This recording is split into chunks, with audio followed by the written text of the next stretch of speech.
I live just outside the limits of a sprawling suburban neighborhood run by one of those overly zealous homeowners associations. You know, the type where the board has more drama than a reality TV show, and the president's word is treated like gospel.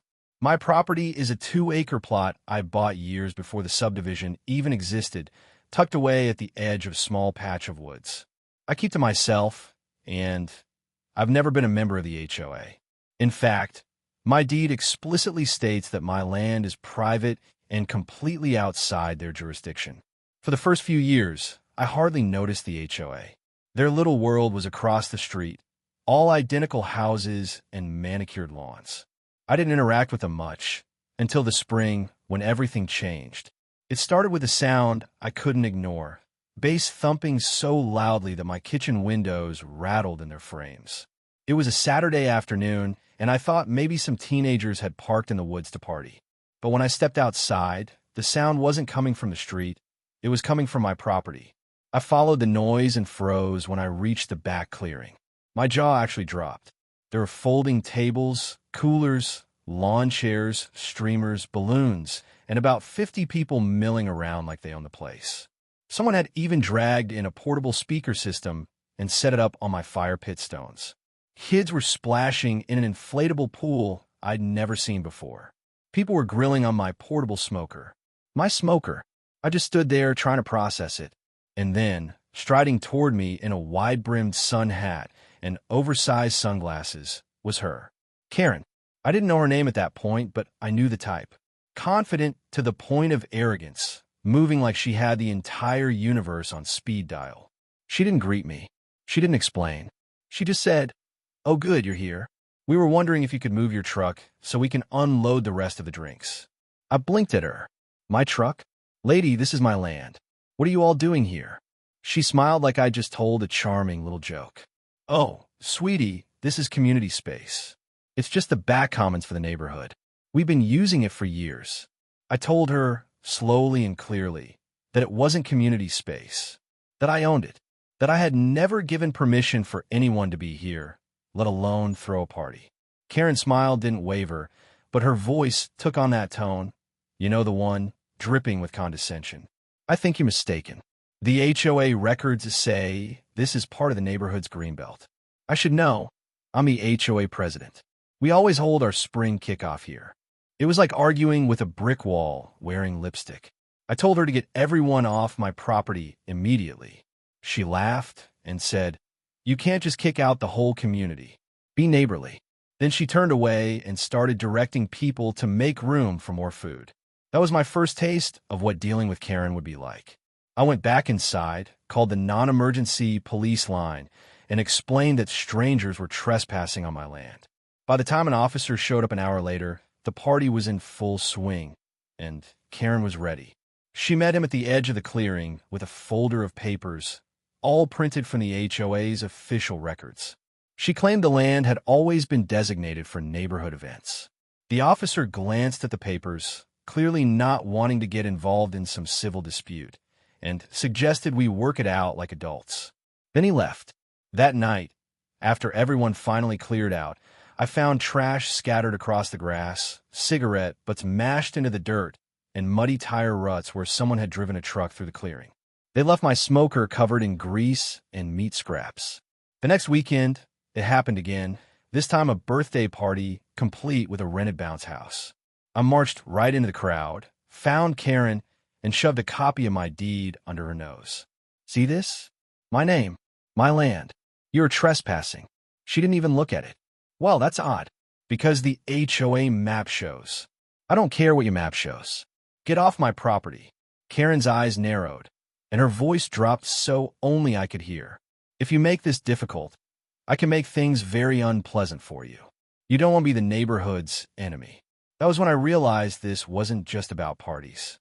Karen had a grip on this neighborhood like a queen bee, and she wasn't going to let me mess with her hive. Over the next month, the events kept coming.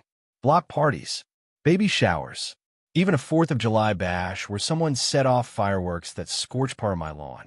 Every time I confronted them. Every time Karen brushed me off. And every time I ended up cleaning the mess they left behind. The worst part? She started telling people that I had agreed to let them use the land, but that I was acting crazy lately. Neighbors I'd never spoken to before started glaring at me when I drove past. One guy shouted that I was selfish for trying to hog public land. I could feel the hostility building. One afternoon, I came home to find two strangers hammering wooden posts in my yard. While I demanded to know what they were doing, they said Karen had asked them to mark off the community garden on my property. I made them pull every single stake out while I stood there watching. That night, I found a note taped to my front door in perfect cursive handwriting. Dear neighbor, we value harmony in our community. Please refrain from creating unnecessary tension. Your land is part of the Greenbelt and has always been available for public use. If you continue to make trouble, the HOA will be forced to take official action. It wasn't just arrogance anymore. It was a threat. I decided I needed to gather hard proof before this got even more out of control. I bought a couple of trail cameras and set them up in the trees around the clearing. Over the next few weeks, I caught video after video of people hauling in grills, tents, coolers, and party supplies. One clip showed Karen unlocking a padlock she'd attached to my gate, a lock I had never put there. Another showed her telling a group of teenagers, "Don't worry, the guy who owns this place never comes out here." By now, I was spending my weekends fixing the damage from their events. Ruts in the ground, broken branches from people hanging decorations, burn marks from discarded fireworks. And then there was the trash, so much trash. Beer cans, food wrappers, even dirty diapers stuffed into the bushes. I tried one last time to reason with Karen. I caught her while she was supervising the setup for what looked like a graduation party. I told her I had cameras now, and that if she didn't stop, I would take legal action. She smiled sweetly, patted my arm like I was a child, and said, "You can try, but you'll only embarrass yourself. Everyone here knows this is ours." That was the breaking point. I went straight to the county records office, pulled every document related to my property, and confirmed in black and white that the land was solely mine. No easements, no public access rights, nothing. I even paid for a survey to have the boundaries remarked with fresh stakes and signs that read private property. No trespassing. The following weekend, I sat on my porch with a cup of coffee and waited. Sure enough, by noon, the bass started thumping. I walked down to the clearing, pointed at the new signs, and told them to leave. Karen strutted up like she owned the place and yanked one of the signs out of the ground. "You can't just put these up. This is still our space." That was it. I called the police again, this time with the survey, the deed, and the camera footage ready to hand over. The responding officers were different this time, and they took one look at the evidence before telling Karen and her guests to leave. I thought that would be the end of it. I was wrong, because that's when Karen decided to take the fight to the next level. After that final showdown, where the police forced Karen and her crowd to leave, I thought maybe, just maybe, the nightmare was over. But people like Karen don't accept defeat. They plot. They dig in. They turn everything into a personal war. The very next morning, I woke to hammering in my front yard. Two men in orange vests were pounding a brand new sign into the ground by my driveway. Notice, this property is subject to HOA community guidelines. Underneath, in small print, with a list of HOA rules and, at the bottom, outdoor space available for community events, subject to HOA approval. I marched out. "Who told you to put this here?" One shrugged. "HOA president said you were behind on dues and needed a reminder." I laughed, not out of humor, but disbelief. "I'm not in your HOA. This is private property. Take it down." The men didn't argue. They yanked the post, tossed it in their truck, and left. Over the next 2 weeks, I got a barrage of letters on HOA letterhead claiming I owed thousands in back dues and community maintenance fees. They threatened to place a lien on my property, something they couldn't legally do. It was pure intimidation, but I had already contacted an attorney. Ms. Daniels, a property law specialist, looked over my deed, survey, and trail cam footage. They have no legal standing. If you want to end this, we file for a restraining order and damages for trespass. Within a week, we filed a lawsuit asking for a permanent injunction banning HOA use of my land, financial compensation for damages, a public clarification of the property boundaries. When word spread, Karen went on a PR campaign. She held community meetings in her driveway, telling people I was stealing the neighborhood's gathering space. She waved an old, outdated plat map around as proof it was communal land. People drove by my house slowly, glaring. One woman yelled "selfish" at me from her car. Karen even got over 60 signatures on a petition demanding the county return my property to the HOA. By the court date, I was anxious but ready.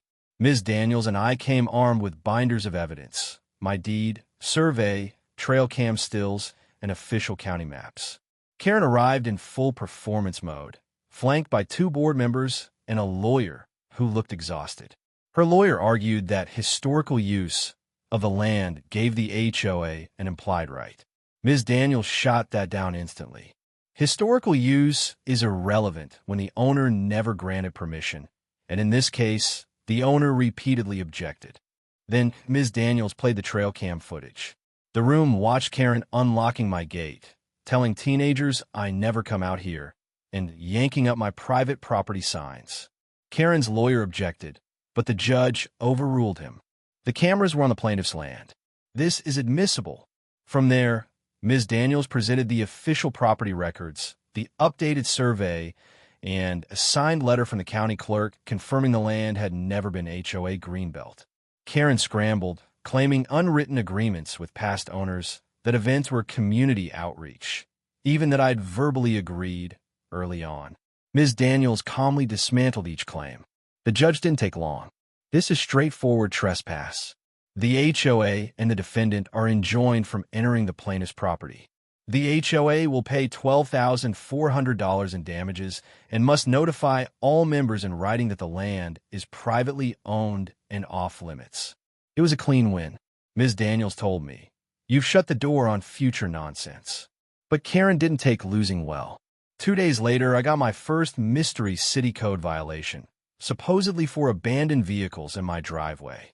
I had none. The inspector shrugged. "Someone's wasting my time." Next came a trash. Bags of garbage started appearing at the edge of my yard. Rotting food, broken glass, even shredded HOA meeting notes.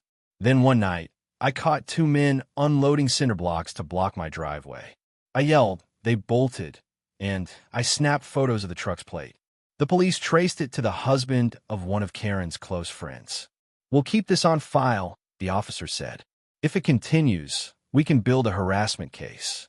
Karen wanted me rattled. I refused to take the bait. Instead, I documented everything: photos, license plates, dates, times. Ms. Daniels filed a motion for contempt of court, arguing Karen was orchestrating harassment. The hearing was set for the next month. That month felt like living under siege. Karen's people blocked my driveway accidentally, taped flyers for community events to my mailbox, and blasted music when driving past late at night. At the hearing, we presented dozens of photos, videos, and police reports.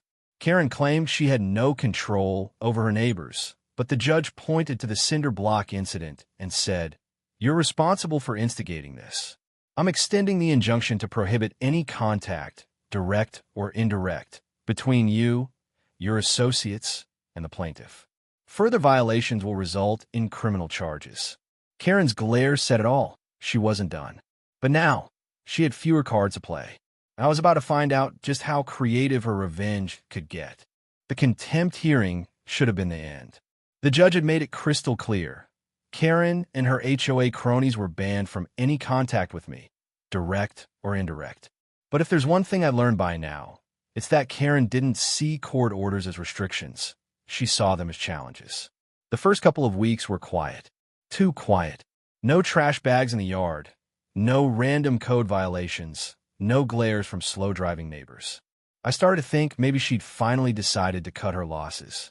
But then, on a Thursday morning, I walked out to my truck and found the windshield smashed. It wasn't random vandalism. It was targeted. There was a rock sitting in the driver's seat, wrapped in a piece of notebook paper. On it, in neat block letters, was written, "You can't hide behind the law forever." I called the police immediately. They filed a report, but without fingerprints or a witness, there wasn't much they could do. I replaced the windshield, but that note sat in the back of my mind like a splinter. The next blow came when I got an official letter from the county zoning office claiming I was in violation for unauthorized land use, specifically operating an unlicensed event space. The accusation? That I've been renting out my property for parties. I laughed when I read it, but the inspector who showed up a week later wasn't laughing. We received multiple complaints, he said, flipping through his clipboard. Names and addresses included. Every single one of them was from people I recognized as Karen supporters. Fortunately, my trail cams once again saved me. I showed the inspector weeks of footage. No events, no gatherings, just me mowing the lawn and walking my dog. He closed the case, but warned, you might want to be ready. Whoever's behind this is persistent. Persistent was an understatement. One Saturday morning, I woke up to a low, rumbling noise. When I looked out my window, I saw a landscaping crew unloading mowers, leaf blowers, and chainsaws into my yard. I went outside and asked what they thought they were doing. The foreman told me, we got a work order from the HOA to clear the community space for summer. I pulled out my phone and started recording. This isn't community space, and you've been lied to. Leave now before you're trespassing. They didn't argue. They loaded up and drove away. But the fact that Karen had actually hired people to alter my property was jaw-dropping.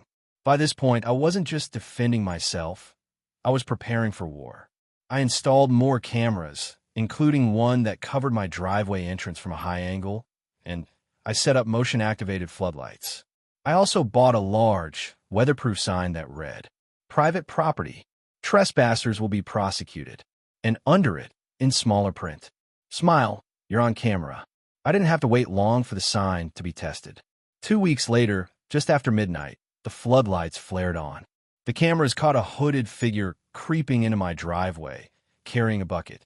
They poured something thick and sticky, motor oil, across the gravel, then bolted. The high-angle camera got a perfect shot of the getaway car's plate. The car belonged to Karen's nephew.